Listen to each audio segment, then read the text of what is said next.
ఓం శ్రీ గణేశాయ నమః. శ్రీ గురుభ్యో నమః. శ్రీమాత్రే నమః. నమస్కారం అండి అందరికీ. Welcome to my YouTube channel Shri Manju spiritual.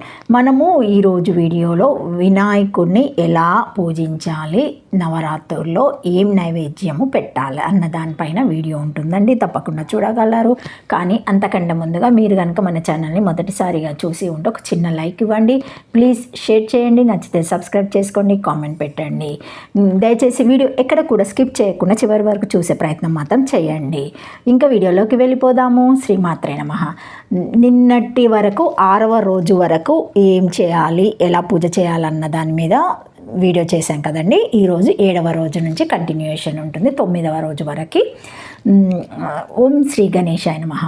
7వ రోజు భద్రపద శుద్ధ దశమి వక్రతుండ వినాయకుడు నివేదన అరటి మొదలైన పండ్లు. ఒకప్పుడు దేవేంద్రుడికి విపరీతమైన ఆవలింత వచ్చింది.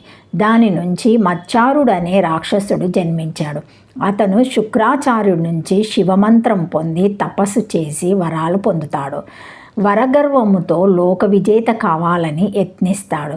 ఈర్ష్య అనే రాక్షస కన్యను వివాహం ఆడి విషయప్రియుడు, సుందరప్రియుడు అనే పుత్రులకు జన్మనిస్తాడు. మచ్చారాసురుని బాధలు భరించలేక దేవతలు, ఋషులు దత్తాత్రేయ స్వామిని ఆశ్రయించారు.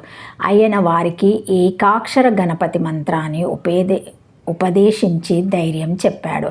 వారంతా ఆ మంత్రాన్ని నిష్టగా జపించారు. మూషికాసురుడు మచ్చారాసురుడిని గణపతిపై పోరుకు ప్రోత్సహిస్తాడు. ఆ అసురుడు సింహరూపం పొంది గణపతి మీదికి దూకగా వినాయకుడు తన దేహాన్ని విపరీతంగా పెంచాడు.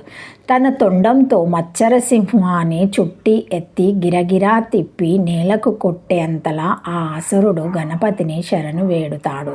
వక్రతుండ గణపతి కనికరించి ఆ మచ్చార సింహాన్ని నేలకు జాచి దానిని వాహనంగా చేసుకున్నాడు. నేటి పూజకు పరిపూర్ణత మచ్చార్య గుణాన్ని వీడడమే. 8వ రోజు భద్రపద శుద్ధ ఏకాదశి విఘ్నరాజ వినాయకుడు నివేదన సత్తుపిండి. ఒకప్పుడు పార్వతీదేవి తన స్నేహితురాళ్లతో కబుర్లాడుకుంటూ బిగ్గరగా నవ్వింది. ఆ నవ్వు నుంచి ఒక శక్తిమంతుడు ఉద్భవించాడు. అతనికి పార్వతీ మమకారుడని పేరు పెట్టింది. గణేశ మంత్రాన్ని ఉపదేశించింది. తపస్సు కోసం వనాలకు వెళ్ళిన మమకారుడికి శంభారాసురుడు అనే రాక్షసుడు అనేక మాయా విద్యలు, అసురు విద్యలు నేర్పుతాడు. అతన్ని మమతాసురుణ్ణి సంబోధించాడు. తన కుమార్తె మోహినిని అతనికిచ్చి వివాహం చేస్తాడు. అప్పటి నుంచి మమకారుడు మమతాసురుడు అయ్యాడు. మూషికాసురుడు మమతాసురుడి దగ్గరికి వెళ్ళి గణపతితో పోరాటానికి సహకరించమని కోరాడు. మమతాసురుడు కాలసర్ప రూపము ధరించి తన కోరళ్ళ నుంచి వెలువడే భయంకర విషాగ్ని జ్వాలలతో ముల్లోకాలను క్షోభపెట్టసాగాడు. దానిని భరించలేక అందరూ గణాధిపతిని పాహిమాం రక్షమాం అంటూ వేడుకున్నారు. విఘ్నరాజ గణపతిగా సాక్షాత్కరించిన వినాయకుడు తన వక్రతుండాన్ని బాగా పెంచి ముల్లోకాల్లో వ్యాపించిన మమతాసురుడి విషవాయువులను పీల్చేశాడు. విఘ్నరాజ గణపతి ఉచ్ఛ్వాసాల ప్రభావానికి మమతాసుర సర్పం కూడా తొండంలో చొరబడింది. దానిని తన నడుము చుట్టూ చుట్టి బంధించాడు గణపతి. గట్టిగా బిగించడంతో మమతా సర్పపు పులుసులో నుగ్గు కాగా కూరలు ఊడిపడి రక్తధారాలు కారజొచ్చాయి. అసురుడు గణేశ శరణు నీకు సోదరుడును ప్రాణభిక్ష పెట్టు అంటూ ప్రాధేయపడడంతో గణపతి కరుణించాడు. మమతాసుర, నీవు నాకు వాహనంపై నా పాదాల చెంత ఉంటావు అన్నాడు. పక్షపాత బుద్ధితో కూడిన మమకారం కూడా పాపకారణమే, పైగా ముక్తికి ప్రతిబంధకం అవుతుంది. అలాంటి మమతను వీడి ధర్మబద్ధంగా ఉండటమే నేటి పూజ అంతరార్థం. 9వ రోజు భద్రపద శుద్ధ ద్వాదశి ధూమ్రవర్ణ వినాయకుడు నివేదన నేతి అప్పలు. కర్మసాక్షి అయిన సూర్యుడికి జగత్తుకు తానే కర్తను అనే భావన కలిగింది. ఆ క్షణంలో సూర్యుడికి తుమ్ము వచ్చింది. అందులోంచి అహంకారుడనే రాక్షసుడు ఉద్భవించాడు. అతను తపస్సుతో గణేశుని మెప్పించి అమరత్వము, ఆరోగ్యము, జయశీలత వరాలుగా పొందాడు. ప్రమదాసురుని పుత్రిక అభిలాషను వివాహమాడుతాడు.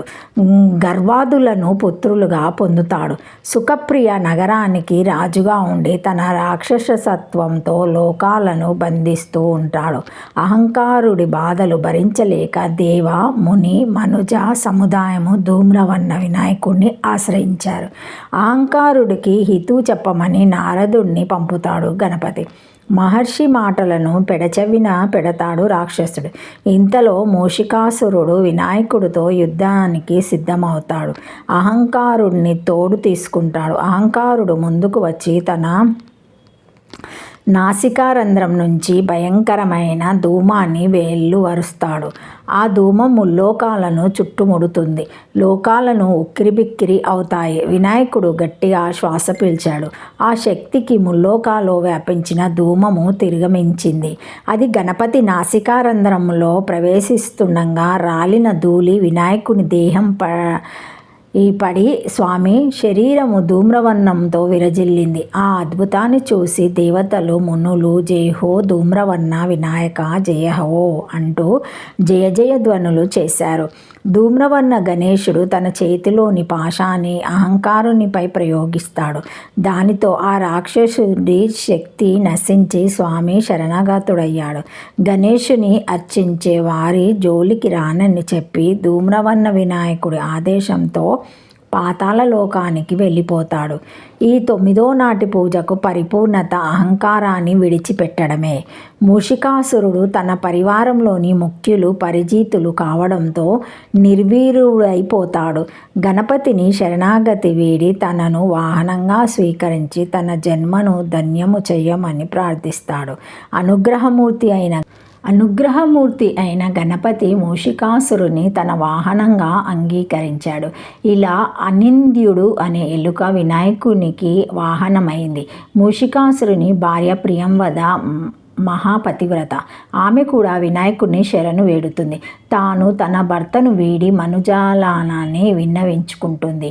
ఓ ప్రియంవద, నీ కోరికను మన్నిస్తున్నాను. నీవు నాకు ఛత్రంగా ఉండి కలకాలము భర్తకు చేరువలోనే ఉంటావు అన్నాడు. గణపతి నవరాత్రుల ముఖ్య ఉద్దేశము మనిషిలోని కామ, క్రోధ, లోభ, మోహ, మద, మాత్సర్య, అహంకార, మమకారాలను తొలగించి ముక్తికి అర్హుడిగా మార్చడమే. శ్రీమాత్రే నమః. ఓం నమః శివాయ. Thank you for watching my video. Please like, share, comment, subscribe to my channel. మరిన్ని వీడియోస్తో మళ్ళీ కలుస్తానండి. ఈ వీడియో కనుక మొదటిసారి ఎవరైనా చూసి ఉంటే తప్పకుండా ఒక చిన్న లైక్ ఇవ్వండి, షేర్ చేయండి, సబ్స్క్రైబ్ చేసుకోండి, కామెంట్ పెట్టండి. Thank you. ఓం గణేశాయ నమః. Thank you. శ్రీమాత్రే నమః.